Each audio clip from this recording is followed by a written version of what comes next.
ብለን ብናነሳ ይህ ሱባኤ የተጀመረው እንግዲህ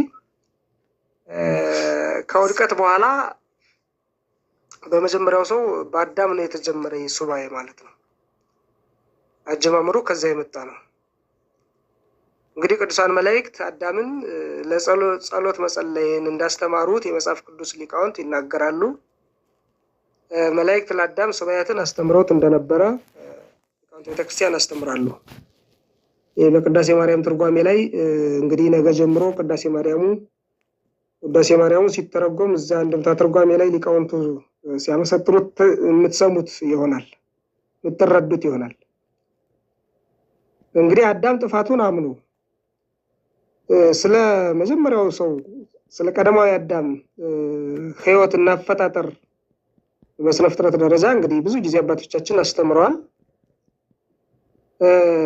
እንግዲህ ክቡር ሆኖ የተፈጠረው የሰው ልጅ ወይም አዳም ማለት የስሙ ትርጉም ራሱ መልከ መልካም ያማረ ውብ የሆነ ማለት ነው። ትርጉሙ ራሱ እጅግም ያልረዘመ እጅግም ያላጠረ መካከለኛ የሆነ መልከ መልካም ውብ ድንቅ ፍጥረት ማለት ነው እና ድንቅ ሆኖ ተፈጥሮ በተፈጠረበት ማድረግ ጸንቶ የቆየው እንግዲህ ለ7 ዓመት ብቻ ነው።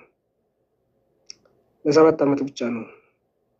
ከ7 ዓመት በኋላ እንግዲህ በተንኮለኛው በሰይጣን ምክር ምክንያት ካለበት ከእግዚአብሔር ተለይቷል፣ ከህብረቱ ተለይቷል፣ ከገነትም ወጥቷል። ነገር ግን ከገነት እግዚአብሔር ቸርነቱ ምሕረቱ በገነት አንጻር አስቀምጦታል። ከገነት አውጥቶ በደብረ ቁስ በገነት አንጻር በአንጻረ ገነት ሲያስቀምጠው ገነትን እያየ ማለት ንስሐ የሚገባበትን ማለት ነው። ንስሐ የሚገባበትን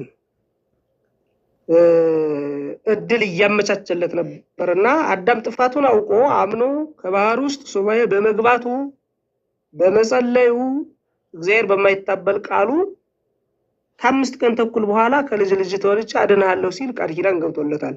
ይሄ በመጽሐፈ ቀለሜንጦስ ላይ የምናገኘው ነው ማለት ነው። ስለዚህ ሱባኤ ገባ ማለት ነው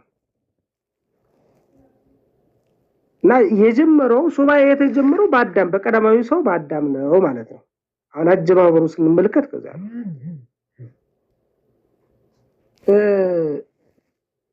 እግዚአብሔር ብንበድል ከገነት ቢያስወጣን እኮ መሐሪ ነው፣ ተጸጽተን ንስሐ ብንገባ ደግሞ ይምረናል ብሎ ንስሐ ያገቡበት ማለት ነው። ሱባኤ የያዙበት ልብት ከምትከፍል ባህር ውስጥ ሆነው ጸሎት አዳምና ሔዋን ጸሎት ይጸሉበት ሱባኤ ይዙበት የነበረ እርሱ ነውና ሱባኤ መቼ ተጀመረ ስንል በአዳም ተጀምሯል ሱባኤ ነው። ታዲያ ሱባኤው ለምንድን ነው የሚያስፈልገው? አሁን ሱባኤ መግባት ለምን አስፈለገ? ሱባኤ መያዝ ለምን አስፈለገ? የሰው ልጅ ኃጢአት በሚስማማው የሥጋ ሰውነቱ ዘወትር ፈጣሪውን ይበድላል።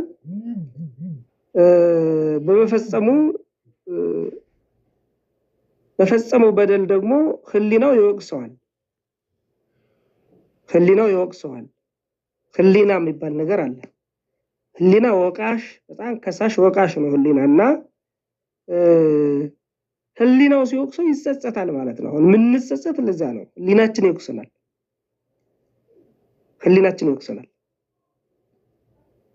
በመጀመሪያ ደፍሮ በሰራው ኃጢአት በኋላ ይደነግጣል፣ ይፈራል፣ ይረዳል፣ ይንቀጠቀጣል። ይህ እንግዲህ በማንኛውም ሰው ፍጥረት ህሊና ውስጥ የሚፈራረቅ ክስተት ነውና በዚህ ጊዜ የፈጣሪውን ይቅርታ ለማግኘት ያስባል፣ ይተክዛል። በውስጡ ሰውነቴ በእግዚአብሔር ሕግ ደስ ይለኛል፣ ነገር ግን በብልቶቼ ባለ ኃጢአት ሕግ የሚማርከኝ ሌላ ሕግ አያለሁ። እኔ ምንኛ ጎስቋላ ሰው ነኝ፣ ለዚህ ሞት ከተሰጠ ሰውነት ማን ያድነኛል? ያለ ቅዱስ ጳውሎስ በሮሜ መልእክቱ ምዕራፍ 7 ቁጥር 22 ጀምሮ እንደነገረን ሰው ይጸጸታል ማለት ነው። በሰራው ኃጢአት በሰራው በደል ይጸጸታል። የኃያሉን አምላክ ትእዛዝ ተላልፎ ይሄ ትካዜ ሲያስጨንቀው ሸክሙን የሚያቀልበት የሚያስወግድበት መንፈሳዊ ጥበብ ከቸሩ ፈጣሪ ተሰጥቶታል። ያውም በጥቂት ድካመ ሥጋ ያልተወሰነ ጸጋ እግዚአብሔር የሚያገኝበትን ስርዓት ሰጥቶታል። ያ ስርዓት ምንድነው ከተባለ ሱባኤው ነው። ያ ስርዓት ሱባኤ ነው። ከጥንት እስከ ዛሬ አንድ ሰው በትካዜ ዓለም መንፈስ ህሊናው ወይ መንፈሱ ሲታወቅ የነፍስና የሥጋ ጸጥታውን ለመመለስ ለማስከበር መጾም መጸለይ ግድ ይሆንበታል። በዚህ ጊዜ ሲጾም ሲጸልይ ደግሞ አመክሮ ወይም ደግሞ ሱባኤ ይገባል ማለት ነው። እና ሱባኤ መግባቱ ለምንድን ነው ካልን እግዚአብሔርን ለመማጸን ነው። አንደኛ ሱባኤ ለምን ይጠቅማል ካልን እግዚአብሔርን ለመማጸን ነው።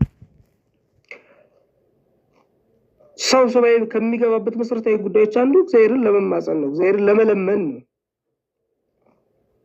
ከተቋረጥኩኝ ምልክት ትሰጡኛላችሁ። ኔትወርክ ካቋረጠኝ ማለት ነው። አለውኝ አይደል? እሺ መልካም። ስለዚህ አንደኛ እግዚአብሔርን ለመማጸን ነው።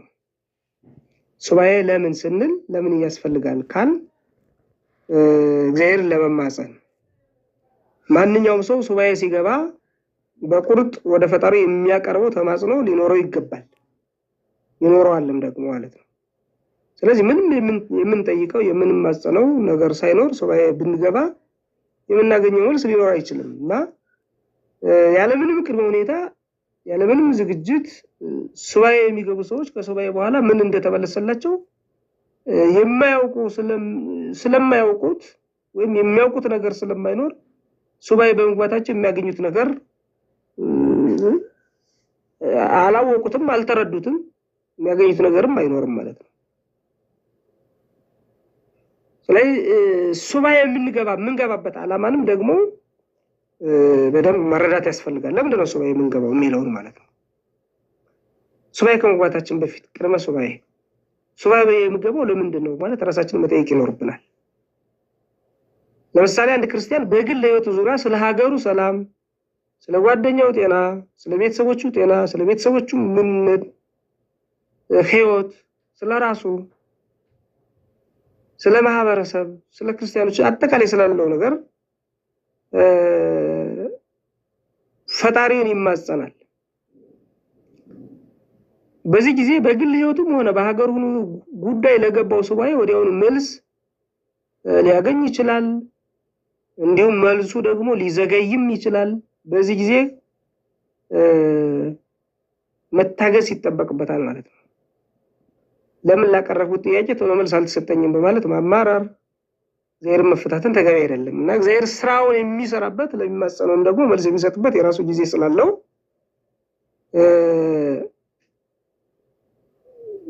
በጥንቃቄ ትዕግስት ሊኖር ያስፈልጋል ማለት ነው። በጓደኛው ውድቀት ምክንያት ሱባኤ ገብቶ በአንድ ሳምንት ውስጥ መልስ ያገኘ የአንድ ገዳም አገልጋይ ታሪክ አባቶቻችን ያስተምሩናል። አሁን ለተልእኮ በወጡበት አንዱን ውድቀት አግኝቶት አድሯልና በነጋው ወንድሜ እኔ ድቀት አግኝቶኛልና እንግዲህ ወዲህ ተመልሼ ከዚህ ገዳም አልሄድም፣ ዓለሙን መስዬ እኖራለሁ አለው። እኔም እንጃ አግኝቶኛል፣ ይልቁንስ ሄደን ኃጢአታችንን በመምህረ ንስሐችን ነግረን ቀኖናችን ተቀብለን እንደቀደመው ሆነን እኖራለን ብሎ አጽናንቶ ይዞት ሄደ ማለት ነው። ሄደው ለመምህረ ንስሐቸው ነግረው ቀኖናቸውን ተቀብለው አንድ ሱባኤ ቀኖና እንደደረሱ ኃጢአት ስላላደረገው ወንድም ይቅር ብያለሁ የሚል ድምፅ የወደቀውን ማለት ነው አሰምቶታል። ይሄ በዜና የምናገኘው ነው በአንድ ሱባኤ ማለት ነው። እንዲሁ ግን ይሄ በአንድ ሱባኤ እንዳለ ሁሉ የሚዘገይም ደግሞ አለ ነው እና ታሪኩ የሰፈረው እንግዲህ የገዳም አገልጋዮች ለአገልግሎቱ በተላኩበት ሀገር አንዱ ድቀት አግኝቶት በዝሙት ሲወድቅ ጓደኛው እርሱም በማጽናናት ወደ ገዳም በመመለስ አንድነት ሆነው ሱባኤ ይገባሉ። አንድ ሱባኤ 7 ቀን እንደጨረሱ ከእግዚአብሔር ዘንድ ኃጢአት ሳይሰራ ለአንተ ብሎ ሱባኤ ስለገባ ወንድም ስል ይቅር ብያለሁ የሚል ፈጣን መልስ አግኝቷል። ስለዚህ ሱባኤ በግል ሕይወቱም ሆነ በጓደኛ ሕይወት ዙሪያ ስንገባ ፈጣን ወይም የዘገየ መልስ ሊሰጠን ይችላል። በትዕግስት መጠባበቅ ይኖርብናል ነው። ለማንኛውም ግን ሱባኤ መግባታችን አንዱ ዓላማው ሱባኤ መግባታችን ዓላማ እግዚአብሔርን ለመማፀን እግዚአብሔርን ለመለመን ነው።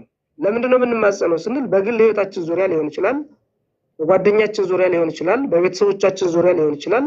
ስለ ሀገር፣ ስለ ቤተክርስቲያን ሱባኤ ልንገባ እንችላለን። መልሱ እግዚአብሔር በሚያውቀው ፈጣን መልስ ሊሰጠን ይችላል። የዘገየ መልስም ደግሞ ሊሆን ይችላል። ሱባኤ መግባት ዓላማው ግን እግዚአብሔር ለመማፀን ለመለመን ነው ማለት ነው።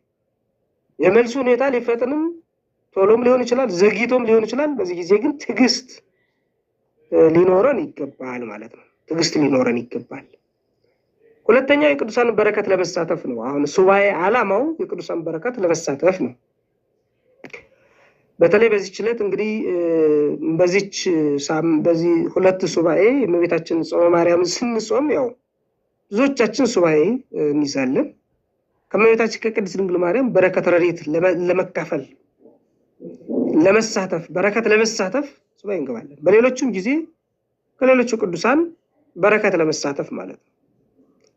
ቅዱሳን አባቶችና ቅዱሳን እናቶች የተጋደሉትን ተጋድሎ በማዘከር ቃል ኪዳን በተሰጣቸው ገዳማት አድባራት የሚገባ ሱባኤ የቅዱሳን በረከት ተካፋይ ያደርጋል ነው። ቅዱሳን በሚጋደሉበት ቦታ ከወንዶችና ከሴቶች ልጆች ይልቅ የሚበልጥ ስም እሰጣቸዋለሁ ተብሎ የተነገረላቸው ኢሳይያስ 56 ይቅርታ ኢሳይያስ 56:6 ላይ ማለት ነው። እግዚአብሔር ቃል ኪዳን ስለገባላቸው ሱባኤ በመግባት በረከታቸውን መሳተፍ ይቻላል። ስለዚህ በጾመ ነቢያት የነቢያትን በረከት ለመሳተፍ፣ በጾመ ሐዋርያት የሐዋርያትን በረከት ለመሳተፍ፣ በጾመ ፍልሰት ደግሞ የእመቤታችንን በረከት ለመሳተፍ ሱባኤ መግባት የነበረ ያለ ወደፊትም የሚኖር የቤተክርስቲያን ስርዓት ነው፣ የቤተክርስቲያን ትውፊት ነው። እና ዛሬ ይህንን ስርዓት በመከተል የተለያዩ ቅዱሳንና በረከት የቅዱሳንና የነቢያትን የሰማዕታትን የጻድቃንን በረከት ለመቀበል ወይም ለመሳተፍ የቅዱሳን አጽም ካረፈበት ገዳም በጾም በጸሎት በጉልበት ገዳማትን በማገልገል የቅዱሳንን በረከት ደጅ የሚጠኑ ምዕመናንና መናንያን እጅግ በርካታ ናቸው።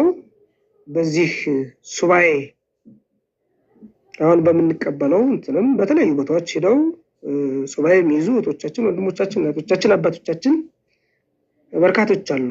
ይሄ እንግዲህ በመጽሐፈ ነገሥት ከዓለም ምዕራፍ 2 ከቁጥር 9 እንደተመለከተው ነብዩ ኤልሳ መምህሩን ኤልያስን በማገልገል የኤልያስ በረከት በጥፉ በኤልሳ ላይ አድሮበታል። ይህን አብነት በማድረግ እንግዲህ በየገዳማቱ በትህርምት የሚኖሩ መናንያን ያገለገሉበትን ገዳም አባት በረከት በጥፍ እየተቀበሉ ሌሎች የሚያቀብሉ አባቶች በየገዳማቱ አሉ። ይሄ የቤተክርስቲያናችን ስርዓት ነው ማለት ነው። ይህ እንዳለ ሆኖ በስመ ገዳማውያን ግን የምዕመናንን ገንዘብ የሚዘርፉና ደግሞ እውነተኛ መነኮሳትን መናንያንን የተቀደሰ ህይወት የሚያጎርፉ ደግሞ መኖራቸው ደግሞ መገንዘብ ያስፈልጋል ማለት ነው። አሁን ዝም ብሎ ይሄ የቤተክርስቲያን ስርዓት ነው። ከዚህ በተቃራኒ ደግሞ ብዙ ሌሎች ችግሮችና ፈተናዎች ደግሞ ይገጥማሉ። ስለዚህ ጥንቃቄ ማድረግ ያስፈልጋል። ወደ ገዳማት በመሄድ በሚል ሰበብ ወደ ከሌ በሚል ሰበብ በጣም አንዱን አድባራት አንዱን ቤተክርስቲያን ከሌላ ቤተክርስቲያን ማስበለጥ በሚል በቃ በትክክል ማለት ነው የቀድሞ የነበረ ስማቸውን ተቀይሮ እንደ አዲስ ሌላ ስም ተሰጥቷቸው ከዛ ቤተክርስቲያን ውጭ በረከት ማይገኝበት እስኪመስል ድረስ ጽድቅ ማይገኝበት እስኪመስል ድረስ የአገልግሎት ጸጋ ማይገኝበት እስኪመስል ድረስ ለዛ ብቻ ልዩ ትኩረት ተሰጥቶት ደግሞ ቢዝነስ የሚሰራባቸው ጉዳዮች አሉ። ስለዚህ ጥንቃቄ ያስፈልጋል ማለት ነው። በሱባኤ ስም በገዳማት በመናንያን በመነኮሳት ምክንያት ማለት ነው የምዕመናን ገንዘብ የሚዘረፍበት በጣም ብዙ አለ። ይሄንን እናንተም ስለምታውቁ ጥንቃቄ ያስፈልጋል ማለት ነው። ጥንቃቄ ያስፈልጋል። አንዳንዶችም ደግሞ ንስሐ ገቡና የኔ ያህል ብር አምጡ ለዚህ ገዳም እንሰጣላችኋለን አይነት እንትኖች አሉ። በተለይ እዚህ ቲክቶክ ላይ ብዙ ጉዳዮች እየመጡ ስለሆነ ጥንቃቄ ያስፈልጋል ማለት ነው። ጥንቃቄ ያስፈልጋል። በዚያውም ላይ ይህንን ስናነሳ ሊመጣ የሚችለውን ነገርም ደግሞ ማስገንዘብ ግድ ስለሚለን እሱን በትኩረት ማየት ያስፈልጋል። የንስር አይን ሊኖረን ያስፈልጋል። በደንብ መጠየቅ፣ ማወቅ፣ መረዳት ያስፈልጋል። ለምን ነው እንዴት ወዴት የሚል ጉዳዮችን ማንሳት ያስፈልጋል ማለት ነው።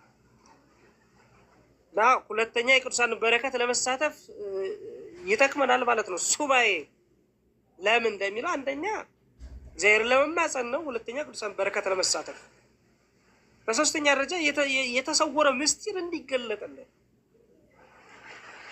በዘነበለ ብሉይ እግዚአብሔር ለአንዳንድ ነገስታት ራእይ በማሳየት ምስጢሩን ይሰውርባቸው ነበር። ለነገስታቱ ራእይ ያሳያቸዋል፣ ግን ምስጢሩን ይሰውርባቸዋል። ለምሳሌ የግብፁን ፈርዖን፣ የባቢሎኑ ናቡከደነፆር፣ ብልጣሶርን መጥቀስ እንቻላል።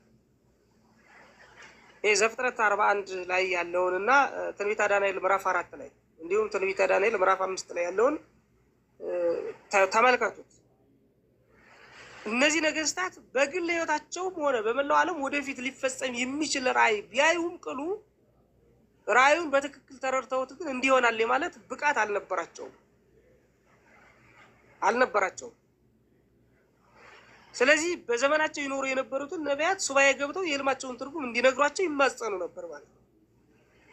ነቢያቱን ሱባኤ በመግባት ነገስታቱ ያዩትን የምስጢረ ስጋዌን ነገር የመንግስታቸውን አወዳደቅ ገልጸው ይናገሩ ነበር እና የተሰወረ ምስጢር እንዲገለጥ ሱባኤ መግባት አንዱ ጥቅሙ ነው። እንዲሁም ደግሞ ቅዱሳን በየራሳቸው ያዩት ራእይ ምስጢር ሲከደንባቸው የራእዩ ምስጢርና ትርጉም እንዲገለጥላቸው ሱባኤ ይገባሉ። እግዚአብሔርም በንጽህና ሆነው የገቡትን ሱባኤ ተመልክቶ ምስጢር ይገልጥላቸዋል። ለምሳሌ በዚህ በነብዩ ዕዝራ የመጻሕፍትን ምስጢር እንዲገልጥለት ሱባኤ ቢገባ የጠፉትን የብሉይ ኪዳን መጻሕፍት ዳግም መልሶ ለመጻፍ ይችላል። የጠፉትን ማለት ነው። በዘመነ ሐዲስም ደግሞ በሰፊው የሚወሰው ቅዱሳን ሐዋርያት ከነሐሴ 1 ጀምሮ እስከ 14 የገቡት ሱባኤ ነገ ምን ጀምረው ማለት ነው። ይህ ሱባኤ ተሰውሮ የነበረውን የቅድስት ድንግል ማርያም ትንሣኤ ተረድተው በረከቷን ለመሳተፍ አብቅቷቸዋል። ይህ ሱባኤ ማለት ነው የእሷን በረከት ለመሳተፍ እንዲበቁ አድርጓቸዋል። በዕፀ ሕይወት ስር የነበረውን የእመቤታችንን ስጋ እንዲያዩ ትንሣኤዋንም ደግሞ እንዲረዱ አስችሏቸዋል። የሚታወቀው እመቤታችን ያረፈችው ጥር 21 ነው። ሐዋርያት ሊቀብሯት ወደ ጌቴሴማኒ ይዘዋት ሲሄዱ ደግሞ አይሁድ በታተኗቸው። በዚህ ጊዜ ቅዱሳን መላእክት የእመቤታችንን ስጋዋን ወስደው በገነት በዕፀ ሕይወት ስር አኑረውታል። የታምረ ማርያም ላይ የምናገኘው ነው። መጽሐፈ ስንክሳር የነሐሴ 16ን ስንክሳር ስትመለከቱ ታገኙታላችሁ። እና በዚህ ጊዜ እነርሱ ተደናግጠው ስለተበታተኑ የእመቤታችን የረፍቷ ያስጨንቃቸው ነበር። የረፍቷ ነገር ያስጨንቃቸው ነበር። እንዴት ሆነ አይሆን የሚል ማለት ነው። እንግዲህ ቅዱስ ዮሐንስ በተመስጦ እየሄደ ስጋዋን ያጠን ነበር ይላል። ለሐዋርያት ይህን ነግሯቸዋል። ከቅዱስ ዮሐንስ ጋር አይቶ ተመልሷል። ቅዱስ ዮሐንስ ማለት ነው። ለዮሐንስ ተገልጣ ለእኛ ሳትገለጥ ብለው እንግዲህ ሱባኤ ገቡ ማለት ነው። ዮሐንስ አይቶ እንዴት ልኛ ሁለተኛው ሱባኤ ሲፈጸም በ13ኛው ቀን ነሐሴ አምጥቶ ሰጧቸዋል። እንግዲህ ትኩስ በድን አድርጎ አምጥቶ ሰጣቸው፣ ቀበሯት። ነሐሴ 16 ቀን ተነስታ አድርጋለች ብለው አባቶቻችን ያስተምራሉ። እንግዲህ ለቅዱሳን ሐዋርያት የእመቤታችን የእረፍትና የእርገት ምስጢር የተገለጠላቸው በምንድን ነው ካልን በሱባኤ ነው። ይህንን መሰረት ማድረግ እንግዲህ ሐዋርያዊት ቤተክርስቲያን የእመቤታችንን የእርገቷን በረከት ለማግኘት እንድንጾም ታደርጋለች። በኢትዮጵያ ቤተክርስቲያንም ይህንን የሱባኤ ወቅት ሕፃናትም ሳይቀሩ ይሳተፉታል ማለት ነው። ስለዚህ ምስጢር የተሰወረ ምስጢር እንዲገለጥ ሱባኤ መግባት ያስፈልጋል። ብዙ እነዚህ ሱባኤ ነቢያት አሉ በመጽሐፍ ቅዱስ። አሁን በጣም ብዙ ሰፊ ምስጢር ያለው ነው። ሱባኤ ነቢያት፣ ሱባኤ አዳም፣ ቅድም ሱባኤ የተጀመረው በአዳም ነው ብዬ ነበር እና ሱባኤ አዳም አለ፣ ሱባኤ ነቢያት አለ፣ ሱባኤ ሄኖክ፣ ሱባኤ ዳዊት፣ የዳዊት ሱባኤ፣ የሄኖክ ሱባኤ፣ የዳንኤል ሱባኤ፣ እነዚህ ሁሉ አቆጣጠር አላቸው ራሳቸውን ችሎ በጣም ቀመር አለው። በነገራችን ላይ በመጽሐፍ ቅዱስ የተቀመረ ቀመር አለው። አሁን እሱንም የምናይበት ጊዜ የለም። የሱባኤን ምንነት፣ የሱባኤን አጀማመር፣ ሱባኤ ለምን ይጠቅማል የሚለውን እንዲህ ካየን አጠር ለማድረግ ያህል የሱባኤ አይነቶች ምንድን ናቸው? የሱባኤ አይነቶች የግል ሱባኤና የማህበር ሱባኤ አለ። አሁን የሱባኤ አይነቶች ሁለት ናቸው፣ የግልና የማህበር። የአዋጅ ሱባኤ አለ፣ ሶስት ናቸው። የአዋጅ አለ፣ የማህበር አለ፣ የግል አለ። የግል ሱባኤ አንድ ሰው ብቻውን ሆኖ በቤትና በአመች ቦታ የሚይዘው ማንም ሳያየው በግሉ የጸሎት በዓቱ ዘግቶ በሰቂለ ሕሊና ሆኖ ፈጣሪውን ብቻ እንዲያየው እንዲሰማው በህቡ የሚፈጽመው ሱባኤ የግል ሱባኤ ይባላል። የማቴዎስ 6 ላይ የተቀመጠው ማለት ነው፣ ከቁጥር 5 ጀምሮ። በዚህ አይነት መልክ አንድ ሰው ሱባኤ ሲገባ ዘጋ ይባላል ማለት ነው። ዝግ ሱባኤ እና ዝግ ሱባኤ የያዘ ሰው የሚያስፈልገውን ነገር ወደ በዓቱ ከተከተተ በኋላ ሱባኤው እስኪፈጸም ድረስ ከሰው አይገናኝም። ሱባኤው እስኪፈጸም ከሰው አይገናኝም። ሱባኤው ሲፈጽም ብቻ ነው የሚወጣ ማለት ነው። እንደዚህ አይነት ሱባኤ የግል ሱባኤ ወይም ደግሞ ዝግ ሱባኤ ይባላል ማለት ነው። የግል ሱባኤ ይባላል። በሁለተኛ ደረጃ የማህበር ሱባኤ የሚባለው የማህበር ሱባኤ የሚባለው ካህናት፣ ምዕመናን፣ ወንዶችም፣ ሴቶችም፣ ሽማግሌዎችም፣ ወጣቶችም፣ ህፃናትም በአንድ ሆነው በቤተ ክርስቲያን አመች በሆኑ ቦታዎች ሁሉ ተሰብስበው የሚገቡት ሱባኤ ነው። በብሉይ ኪዳን የነበሩ ምዕመናን ወደ እግዚአብሔር በመሄድ ይጸልዩ ነበረ። እንደዚህ አይነት ሱባኤያት ይደረጋሉ ማለት ነው። የነነዌ ሰዎች የገቡት ሱባኤ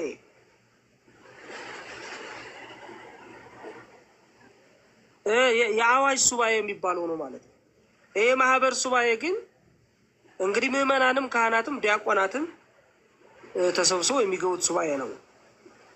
በሐዲስ ኪዳንም የሐዋርያት ተከታዮች የሆኑ መነኮሳት፣ ካህናት፣ ምዕመናን በገዳማት በአድባራት የሰንበት ትምህርት ተማሪዎች፣ የጽዋ ማህበርተኞች ስለ ማህበራቸው ጥንካሬ ከማህበርተኞች መካከል አንዱ ችግር ቢገጥመው የሚያደርጉት ምህላ የማህበር ሱባኤ ይባላል ነው። ሌላኛው ሶስተኛው የአዋጅ ሱባኤ የሚባል ነው። የአዋጅ ሱባኤ በሀገር ላይ ድንገተኛ አደጋ ቢመጣ፣ አባር፣ ቸነፈር፣ ጦርነት ሲነሳ፣ ለማህበረ ምዕመናን አስጊ የሆኑ መቅሰፍቶች ሲከሰቱ እግዚአብሔር መዓቱን በምህረት ቁጣውን በትዕግስት እንዲመልስ የሚደረገው ሱባኤ የአዋጅ ሱባኤ። ለምሳሌ በሀገራችን 2012 ላይ ኮሮና የሚባል ነገር መጥቶ ነበራል። ያኔ የታወጀ የአዋጅ ሱባኤ ነበረ። ቤተክርስቲያኒቱ የአዋጅ ሱባኤ እሱ ይህን የተመለከተው የሚደረግ የአዋጅ ሱባኤ ይባላል። ስለዚህ የአይን ሱባኤ የነነዌ ሰዎች በፋርስ በስደት ይኖሩ የነበሩ እስራኤላውያንን ተጠቃሾች ናቸው። የነነዌ ሰዎች ያደርጉት የነበረው ሱባኤ የገቡት ሱባኤ እንግዲህ ከሊቅ እስከ ደቂቅ የአዋጅ ሱባኤ ነው። ንጉሱ ከዙፋኑ ወርዶ እንስሳትም ጭምር የተሳተፉበት የአዋጅ ሱባኤ ነው። የነነዌ ማለት ነው። ልጠፋ የነበረችው ነነዌ በምህረቱ እግዚአብሔር ምህረት የተመለሰች በአዋጅ ሱባኤያቸው ይህ ሱባኤያቸው ልመናቸው፣ ጸሎት ልመናቸው ቅርብ እግዚአብሔር ስለደረሰ ማለት ነው። የዮናስን ስብከት ሰምተው ለ3 ቀን ከመብል ከመጠጥ ተከልከው በመጾም በመጸለይ እግዚአብሔር መዓቱን በምህረት ቁጣውን በትዕግስት እንዲመለስ የያዙት ሱባኤ ነው ማለት ነው። እና የአዋጅ ሱባኤ ነው። የአይነት ሱባኤ እንግዲህ የነነዌ ሰዎችን በፋርስ በስደት ይኖሩ ነበሩ እስራኤልን ደግሞ ነፃ ያወጣ ወይም እንዲመለሱ ያደረገ ሚጠት ማለት ነው ያደረገ ሱባኤ ነው። በሀገራችንም እንግዲህ ይህንን የመሰለ የአዋጅ ሱባኤ በአፄ ምኒልክ ዘመነ መንግስት ተደርጓል። ፋሽስት ጣሊያን ሀገራችንን በመሮ የኢትዮጵያን ቅኝ ገዢ ለማድረግ ድንበሯን አልፎ በመጣበት ወቅት ንጉሰ ነገስት ምኒልክ አዋጅ ሱባኤ አስይዘው ነበር። ምህላ በየገዳማቱ ምህላ ሲይዘው ነበር። ንጉሱ ታቦተ ጊዮርጊስን ይዘው ዓለምን እጅግ ያስደነቀ ጥቁሮች ለነጻነታቸው እንዲነሳሱ የሚያስችል ፋና ወጊ የሆነ ድል አግኝተው ሀገራችንን ለቀኝ ግዛት ያሰበውን ፋሽስት እንግዲህ ማሸነፋቸው በዚህ ሱባኤ አንዱ ምስጢር ነው። የሱባኤው ማለት ነው። የሱባኤው እና የአዋጅ ሱባኤ አለ፣ የግል ሱባኤ አለ፣ የማህበር ሱባኤ አለ ነው። ታዲያ እንደዚህ ከሆነ ቅድመ ዝግጅት ያስፈልገዋል። አሁን ሱባኤ ለመግባት ቅድመ ዝግጅት አለው። ሱባኤ መግባት የሚፈልግ ሰው ወይም ምዕመን ቅድመ ዝግጅት ማድረግ ይኖርበታል ነው። ያለምንም ዝግጅት ሱባኤ መግባት ለፈተና ያጋልጣል። ቅድመ ሱባኤ ወይም ሱባኤ ከመግባት አስቀድሞ ጊዜ ሱባኤ ወይም በሱባኤ ጊዜ፣ ድህረ ሱባኤ ደግሞ ከሱባኤ በኋላ ዝግጅት ያስፈልገዋል ማለት ነው። አንዱ ነው። ቅድመ ሱባኤ ወይም ሱባኤ ከመግባቱ አስቀድሞ ምን ማድረግ ይጠበቅበታል? ምን ማድረግ ይጠበቅብናል? እያንዳንዳችን አንድ ሰው ሱባኤ የሚገባበትን ዓላማ ለይቶ ካስቀመጠ ከሱባኤ በኋላ የሚጠብቀውን ነገር ማግኘት አለማግኘቱን ይረዳል። ይህ ሳይሆን ግን ቢገባ ከሱባኤ በኋላ የጠየቀው ነገር ስለሌለ ትርጉም ያጣል። ስለዚህ ምንም አይደለም ብሎ ሊረዳ ይችላል ማለት ነው። ስለዚህ ከሱባኤ ከመግባታችን በፊት ለምን ሱባኤ ለመግባት እንዳሰብን ለይተን ማወቅ ይኖርብናል። ቅድም በተወሰነ መንገድ ለማንሳት እንደሞከርኩት ሱባኤ ለመግባት የወሰንበትን ምክንያት ከለየን በኋላ ምክንያታችንን ይዘን የንስሐ አባታችንን ማማከር ያስፈልጋል። አሁን ምክንያቱን ካወቅን ከዚህ በኋላ ከአበነፍሳችን ከንስሐ አባታችን ጋር ምክር ያስፈልጋል፣ መማከር ያስፈልጋል። ምክንያቱም በምክረ ካህን መጓዝ መጀመር ክርስቲያናዊ ግዴታ ስለሆነ ከዚህ ባሻገር በአባትነታቸውና በሕይወት ልምዳቸው ምን ማድረግ እንደሚገባ ምክር ለማግኘት እገዛ ያስፈልገናል ማለት ነው። እገዛ ያደርግልናል። ቅድመ ሱባኤ ከንስሐ አባት ጋር መመካከር ተገቢ ነው። ለምሳሌ አንድ ሰው በሱባኤ ወቅት የተለያዩ ፈተናዎች ቢያጋጥሙት የተሰጠውን ለመቋቋም ይችላል። እንዲሁም የንስሐ አባቱ በሱባኤ ወቅት በጸሎት እንዲያስቡት፣ በጸሎት እንዲያዘክሩት ማማከሩ የራሱ የሆነ ድርሻ ትልቅ ሃይማኖታዊ ግዴታም ነው። እንደገና ደግሞ ትልቅ አስተዋጽኦም ደግሞ አለው እና ሱባኤ ለመግባት ስናስብ ለምን ያህል ቀናት መቆየት እንዳለብን፣ በምን ምክንያት ሱባኤ መግባት እንደፈለግ፣ ለምን ያህል ጊዜስ፣ እሱንን መወሰን እና ማወቅ መረዳት ግድ ይላል ነው። ወስነን ሱባኤ መግባት ይኖርብናል ማለት ነው። ለምሳሌ ምንም አይነት ልምድ ሳይኖረው አንድ ሰው በዋሻ ዘጋለሁ ቢል ከአቅሙ ጉዳቱ ሊያበዝን ይችላል። ስለዚህ እንደ አቅሙ እንደ ችሎታው ነው መሆን መቻል ያለበት። እንደ ችሎታው እንደ አቅሙ፣ ከአቅም በላይ እንትን ማለት የለብንም። እንደዚያ ነው ለፈተና የምንጋለጥበት በጣም ሰፊ መንገድ ስላለ ማለት ነው። ሊመጣ የሚችለውን ፈተና ደግሞ መቋቋም ያቅተናል እና በዚህ ምክንያት እንወድቃለን። እንዳንወድቅ ጥንቃቄ ያስፈልጋል። ስለዚህ አቅማችን ያገናዘበ መሆን መቻል አለበት ነው። በሱባኤ ወቅት ፈተና ስለሚበዛ የሚመጣብን ፈተና መቋቋም ባለመቻል ሱባኤው ሊቆረጥ ይችላል። ስለዚህ ቅድመ ሱባኤ አቅምንና ችሎታን አገናዝቦ መወሰን ተገቢ ነው ነው። ከወሰን በኋላ እንዳልኳችሁ ከንስሐ አባት ጋር መመካከር ያስፈልጋል። ሌላው ቅድመ ሱባኤ ለሱባኤ ተስማሚ የሆነ ወቅትና ቦታ መምረጥ ተገቢ ነው። ለሱባኤ ተስማሚ የሆነ ወቅትና ቦታ መምረጥ ቤተክርስቲያን በአብዛኛው ሱባኤ የሚገባው እንግዲህ አጽዋማትን ተከትሎ ነው። ስለዚህ ሱባኤ የምንገባበት ወቅት የጾም ወቅት መሆን አለመሆኑን መለየት ያስፈልጋል።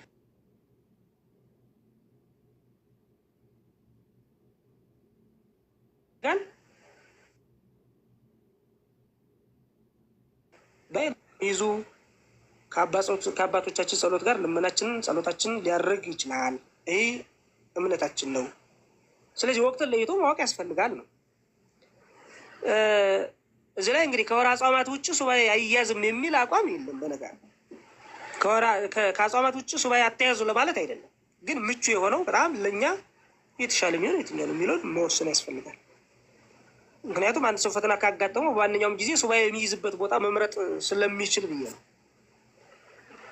እየዘጋ ነው አይደለም፣ በአጽዋማት ብቻ ነው ሱባኤ የሚያዝ የሚለውን አቋም እንዳትይዙ ጥንቃቄ ያስፈልጋል። ለሱባኤ የምንመርጣቸው ቦታዎች ለፈተና የማያጋልጡ መሆናቸውን ማረጋገጥ ያስፈልጋል። ይህም ሱባኤ ከተገባ በኋላ ህሊናችን እንዳይበተን እገዛ ያደርግልናል። ጫጫታ፣ ግርግር የሚበዛበት ቦታ በሰቂለ ህሊና በአንቃይዶ ልቦና ሆነን ለመጸለይ አይመቸንም። ስለዚህ ሱባኤ የምንገባባቸው ቦታዎች ከከተማ ራቅ ያሉ ገዳማት አድባራት ተመራጭ ናቸው። እውነት ለመናገር እነሱ ተመራጭ ናቸው። ገዳማቱንና አድባራቱን እንትናቸው ሰላማቸውን በጠበቀ መንገድ ማለት ነው። ገዳማቱን በማያውቅ መንገድ፣ ገዳማቱን በማይበጠብጥ መንገድ እሱንን ማድረግ ያስፈልጋል። አንዳንድ ጊዜ በጣም ሰው ሁሉ ዝም ብሎ ነቅሎ ይሄድና ገዳማት ሰላማቸውን የሚያጡበታል። አባቶች በጣም ግርግር የሚበዛበት ማለት ነው። እሱ በማይሆንበት መንገድ ያን ነገር ማድረግ ያስፈልጋል ነው። ይሄ እንግዲህ ቅድመ ሱባኤ ነው። ጊዜ ሱባኤ ምን ማድረግ መቻል አለብን? በሱባኤ ጊዜ በጸሎት ሰዓት አምድና ግድግዳ ሳይደገፉ መቋሚያ ሳይይዙ በሁለት እግር ቀጥ ብሎ በመቆም መጸለይ ይኖርብናል ነው። ይሄ እንግዲህ ስርዓቱ ነው። ፊትን ወደ ምስራቅ መልሶ መቆም፣ ወዲያና ወዲህ፣ ወደ ግራ ወደ ቀኝ አለመዟዟር፣ በሰፊሃድ በሰቂለ ህሊና ሆኖ መጸለይ ይገባል ይላል። መዝሙር 5 ላይ የምናገኘው ነው። መዝሙር 133 ላይ፣ መዝሙር ዮሐንስ ወንጌል ምዕራፍ 11 ላይ እናገኘዋለን። በሱባኤ ወቅት በቅደም ተከተል መጸለይ ያለብን መጀመሪያ እንግዲህ የዘወትር ጸሎትን በስመ አብ ወወልድ ወመንፈስ ቅዱስ አሐዱ አምላክ ብሎ አትብ ገጻዬ ኩለንታዬ በትምህርተ መስቀል በስመ አብ ወወልድ ወመንፈስ ቅዱስ አሐዱ አምላክ ብሎ መላ ሰውነቱ በትምህርተ መስቀል አማትባለሁ ብሎ ይህንን ሰጊድን ከሚያነሳው ሲደርስ መስቀል ከሚያነሳ ላይ ደግሞ ማማተብ ይገባል ብሎ አባቶቻችን ያስተምራሉ። እዚያ አቡነ ዘበሰማያትን፣ መዝሙረ ዳዊትን፣ ውዳሴ ማርያምን፣ ሌሎችን በጸሎት መጽሐፋችን ዳዊት ላይ የተካተቱትን መጸለይ፣ እዚያ በአቡነ ዘበሰማያት ጸሎተ እግዝእትነ ማርያም፣ ጸሎተ ሃይማኖት ከጸለይን በኋላ አቡነ ዘበሰማያት መድገም፣ ከዚያ በኋላ 41 ጊዜ ክሪያ ላይ ሶን አባቶቻችን የሚነግሩን ማለት ነው። ሌላው በሱባኤ ጊዜ ሱባኤ ከሚገባው የሚጠበቀው ነገር ኃጢአቱን እያሰበ ማልቀስ፣ ማዘን፣ ሲያለቅስ ለእያንዳንዱ በደል እንባ ማፍሰስ ያስፈልጋል ብሎ አባቶቻችን በዚህ ልክ ያስተምራሉ ማለት ነው። በመጨረሻም እንግዲህ ሱባኤ የገባ ሰው ሱባኤውን ሳይጨርስ ወይም ሱባኤውን አቋርጦ ከማንም ሰው ጋር ፈጽሞ መገናኘት የለበትም ነው። ይህ ጊዜ ሱባኤ ነው፣ መቋረጥ የለበትም። ሌላው ድህረ ሱባኤ ነው። እንግዲህ የመጨረሻው ድህረ ሱባኤ ለቀረበ ተማጽኖ እግዚአብሔር የሚያደርግልንን ነገር መጠበቅ ይኖርብናል፣ በትዕግስት ማለት ነው። እግዚአብሔር ላቀረብንለት ምልጃ ጸሎት እንደ ልባችን መሻት እንደ እርሱ ቸርነት እርሱ በወደደ ጊዜ ያደርግልናል። ይህንን ማመን ያስፈልጋል። ሱባኤ የገባ ሰው ሁሉ ራእይ ላይ ይችላል። አሁን አንዳንድ ጊዜ ሱባኤ ገብቼ ለምን ራእይ ሳላይ ወጣሁ የሚል በጉልበት የመሰለ አይነት ጥያቄ የምናነሳ ሰዎች እንኖራለን። ይህ ተገቢ አይደለም። ምክንያቱም የእግዚአብሔር መልስ አሰጣጥ ለማንም ግልጽ አይደለም። እግዚአብሔር እርሱ ባወቀ መልስ የሚሰጠው ስላለ ማለት ነው። ስለዚህ ከሱባኤ በኋላ መጀመሪያ የምናገኘው የህሊና ሰላምን ነው። ይህ ትልቅ የአምላክ ስጦታ ነው፣ አምላክ ቸርነት ነው። ከዚህ ባሻገር ሱባኤ ገብተን ያሰብነውን ካላገኘን ዳግመኛ ተዘጋጅተን እስከ መጨረሻው ሰዓት መማፀን መጽናት ደግሞ ይኖርብናል ማለት ነው። ሌላ እግዚአብሔር መልስ እንደሚሰጠን በአንድም በሌላም ደግሞ እሱም ማመን ያስፈልጋል።